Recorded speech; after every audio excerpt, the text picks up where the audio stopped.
E como hoje é quinta-feira, chegou a hora de falar sobre os seus direitos. Hora da coluna Seu Direito Digital.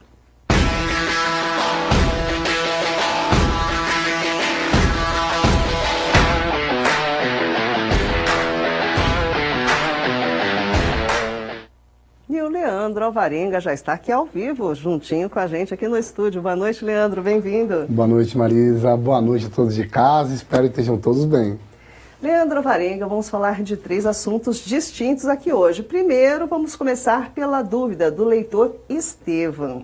Ele diz assim, ele quer falar sobre o grande vazamento de dados, aliás, do ChatGPT, e o Brasil foi um dos mais afetados, né? Então ele pergunta o seguinte: isso pode acarretar problemas para a empresa, a OpenAI e para os usuários, caso o conteúdo das conversas seja divulgado. E aí, Leandro? Vamos lá, Marisa, isso é um assunto bem polêmico, porque nós brincamos muito entre colegas que estudam ali Direito e Tecnologia, né?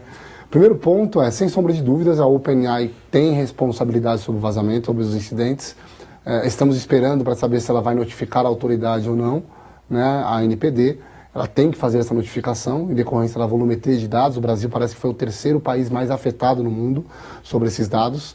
E aí ele tem que informar para as autoridades brasileiras o que foi vazado efetivamente, como é que foi esse vazamento, apesar de nós já termos alguns indícios ali pela imprensa, por tudo que foi noticiado. Caso ele não o faça, ele está sujeito a penalidades na LGPD, como, por exemplo, multa de até 50 milhões de reais por infração, né, ou 2% do faturamento dele no país. Isso é parte de proteção de dados, fora a parte de relação de consumo, que ele pode tomar danos morais coletivos, Marisa. Agora, tem um problema que é muito maior do que esse, né? Qual é o problema? Nós temos uma circunstância que muitos usuários usavam o ChatGPT para tirar dúvidas, para testar a ferramenta. Eu mesmo, no meu escritório, várias vezes eu citei aqui, porque nós fizemos vários testes. Eu brinquei lá no escritório que eu estou esperando a Polícia Federal aparecer na minha porta lá, tá, Marisa? Porque durante os testes a gente faz várias perguntas. Então, eu posso falar para vocês abertamente, eu não vou fazer isso, foi só um estudo. Eu perguntei como é que se construi uma bomba atômica, tá? Então, assim, eu não vou construir uma bomba atômica, né, Marisa? Não. Mas imagina a seguinte situação. Se alguém que estava planejando um ataque à escola usou o ChatGPT, né? Isso pode ser um indício de prova para punir aquela pessoa. Nós vimos outras redes sociais que são consideradas em tese mais privadas, como o WhatsApp, que foram ali coletadas informações daquelas pessoas para puni-las. Então os usuários que fizeram mau uso, não no meu caso que foi para estudo, tá? E de vários colegas também, e usarem a plataforma, e porventura essas conversas vierem a público e tiverem indícios de crime, sim, eles podem ser apurados e aí pode haver uma responsabilização. Aí nós vamos cair numa discussão muito grande, Marisa, porque quando eu estudei na faculdade, a gente tinha uma teoria que falava que a prova produzida por meio de ilícito não era válida, né? Então isso é um vazamento de dados, o vazamento de dados não é lícito, então em tese essa prova não valeria, né? Mas nós temos aí exemplos que nossa justiça mudou o entendimento disso em casos específicos de algumas autoridades que foram hackeadas, e hackeamento é crime, mas as provas foram usadas para os processos. Então, assim, nós não sabemos efetivamente qual vai ser o entendimento. Pelo último entendimento que nós tivemos, sim, os usuários podem ser responsabilizados pessoalmente caso eles tenham cometido algum crime. Tá, Marisa? E tem a questão também dos dados, né, que eventualmente podem ser divulgados. Por exemplo, até da sua área, né? Aqueles advogados que utilizaram para montar um processo, tem lá os dados do processo, tem o nome da pessoa, tem o que está sendo julgado. Há situações muito sensíveis ali. Imagina alguém perguntando sobre religião, alguém perguntando sobre sexualidade, né? Nós tivemos ali, vou dar um caso bizarro dos Estados Unidos, um rapaz que se apaixonou pela Alexia e tratava a Alexia como sua namorada, né? Esses dias eu brinquei com a minha esposa na frente dela e perguntei lá pra Alexia se a Alexia queria namorar comigo. Ela respondeu pra mim que não, Leandro, vamos continuar nossa amizade que tá muito boa, sim.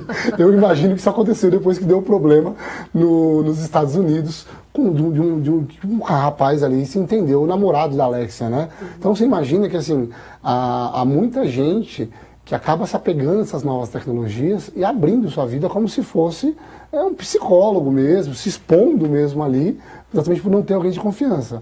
E quando você quebra essa confiança e traz esses dados sensíveis, você pode trazer danos aí a essa pessoa, tanto na esfera criminal quanto na esfera civil. Então, a OpenAI aí tem que vir a público esclarecer. A princípio, aparentemente, não houve a divulgação de conversas, né? Foi o que falaram, foram só dados de login e senha, mas a gente precisa entender se houve mesmo ou não, né? Pois é, vamos acompanhando bem de perto, né, Leandro? E agora vamos para a segunda pergunta da noite, que é do Gabriel. Ele diz assim: o site Reddit bloqueou alguns usuários que protestaram contra os novos preços. Isso é lícito ou ilícito, Leandro? É sempre complicado nós falarmos de liberdade de expressão na rede, né? Eles têm que lembrar algumas coisas. A primeira coisa, Marisa, toda plataforma ela tem a sua regra, né? Então você tem que observar aquelas regras e ela tem direito de criar as suas regras desde que elas não sejam desequilibradas, desproporcionais e que respeitem as legislações nacionais dos países. Aqui no Brasil, esse bloqueio seria ilegal, porque você está colocando, está limitando o direito de expressão das pessoas previsto na Constituição Federal e também está afrontando o Código de Defesa do Consumidor, limitando a forma de atuação. E de verdade, crítica não é crime.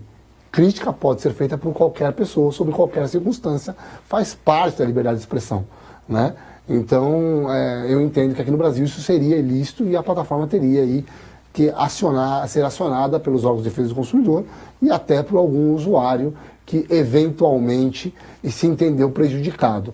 Aí é importante lembrar que eles fizeram um protesto bem interessante depois que houveram as reclamações, Marisa. Eles pegaram a foto do CEO da empresa, colocaram nas páginas deles, né, e falaram que aqui não tem liberdade de expressão, com a foto aqui não tem segurança, aqui não tem... Então foi um protesto bem inteligente, mas sim, a plataforma eu entendo que para o direito brasileiro, ela abusou, né, se algum usuário brasileiro foi atingido por esse bloqueio, ele tem direito à indenização, sim. Tá certo. E por falar em brasileiros, a Neuza Andrade tem uma pergunta curiosa ligada ao submarino que desapareceu em uma viagem turística aos destroços do Titanic. Ex-funcionários da empresa tinham alertado sobre os problemas de segurança do veículo. Se um brasileiro estivesse entre os turistas, a família teria como procurar seus direitos? Essa é a pergunta da Neuza. Bom, Marisa, a gente tem algumas questões bem complicadas numa situação dessa, né? A primeira situação é que se define a competência, normalmente, quando está alocado em algum país, né? Acontece aquele fato em algum país e o submarino, a princípio, se ele estava exatamente no local do Titanic, a gente não sabe exatamente o local que foi encontrado, né? Ali são águas internacionais, ou seja, não é competência de nenhum país, apesar do país ser mais próximo ser o Canadá. Segundo ponto, o segundo ponto que se leva em direito internacional é a bandeira registrada do país, né? Então, a embarcação, se eu não me engano, a empresa é canadense, a gente precisa verificar se a embarcação também estava registrada no Canadá, mas ela estando registrada no Canadá, ela teria uma competência pela embarcação. Quando acontece em águas internacionais, os países que têm vítimas podem evocar a competência também. Então, no caso, se houvesse algum brasileiro ali envolvido, poderia sim haver a evocação da competência para apurar esses fatos pelo Brasil, né? O que é importante saber? Quando se envolve acidentes, crimes ou indenizações decorrentes de fatos em águas internacionais, o que se usa normalmente são os tratados internacionais como balizadores da competência. Então, na verdade, há uma cooperação de diversos órgãos, do país que vai fazer a bandeira do navio, do país, os Estados Unidos, por exemplo, que está ajudando, talvez ele tenha encontrado os destroços primeiro, do país onde tem as vítimas, e aí normalmente os organismos internacionais ajudam. E na hora de aplicação de uma penalização, são usados esses mecanismos, porque você não consegue aplicar a lei de um país fora do seu território. Então nós temos um problema. Então, por exemplo, o que se pode, só como um exemplo, Marisa, não existe um tratado internacional que fale exatamente de acidente marítimo, assim, nesse aspecto. Mas há tratados internacionais que podem ser aplicados paralelamente, como, por exemplo, de danos de óleo. Parece meio bizarro, mas é essa situação que nós fazemos a comparação. Então, por exemplo, há vazamentos de óleo de águas internacionais, onde prejudica muita gente, e lá tem indenizações previstas, formas de apurações previstas. Então, como se fizesse uma comparação, uma adequação ao caso concreto, pode-se utilizar um tratado assim para se ajudar nas apurações, para pelo menos ter o norte, porque senão cada país vai querer fazer de um jeito e aí ninguém vai conseguir fazer nada, né? Aí vai ter apuração em vários lugares diferentes. Mas não é tão simples, mas em tese, havendo um brasileiro, ele teria direito sim, e o Brasil teria direito de investigar a situação e de punir a situação segundo as leis brasileiras, exatamente por estar em águas internacionais. E aí a indenização, Marisa, ela não é só pela morte da pessoa.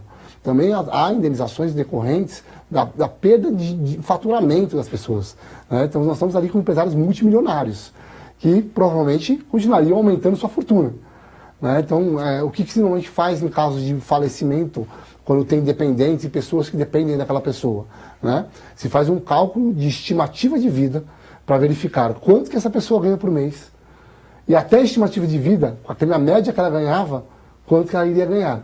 E isso gera uma perda de danos, além dos danos morais ali, decorrente da perda do ente querido.